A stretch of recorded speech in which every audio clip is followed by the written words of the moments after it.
কারণ পিতা তার সন্তানকে চিনে না। ছাগল ঘটনা এটা রায়পুরার জন্য একটা লজ্জাস্কর। ওনার পার্কে একটা পার্ক আছে মোরজালে, সেখানে রাজু সাহেব সমস্ত প্রোগ্রামগুলি করে, যে প্রোগ্রামগুলি আওয়ামী লীগ অফিস হওয়ার কথা।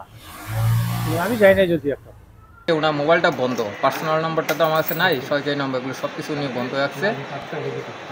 আমি আসলে ছাগলকাণ্ড নিয়ে একটা জিনিস বলতে চাই যে কেয়ামতে হাস্যর ময়দান নাকি, কারণ পিতা তার সন্তানকে চিনে না।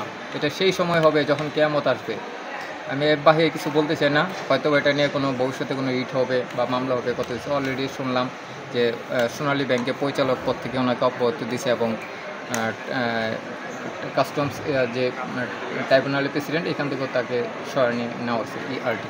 আচ্ছা, যারা সেবা প্রত্যাশী তারা এখন কোথায় যাবে, কি করবে তারা? এখন উনি যদি লিখিত দেয় যে আপাতত উনি করবে না বা এই ধরনের, তখন এই মুহূর্তে আসলে সাংবিধানিক একটুখানি শূন্যত হতেছে, কিন্তু দেখা যাচ্ছে উনি অসুস্থ, কারণ মানসিকভাবে তো উনি একটু অসুস্থ হয়ে আছে।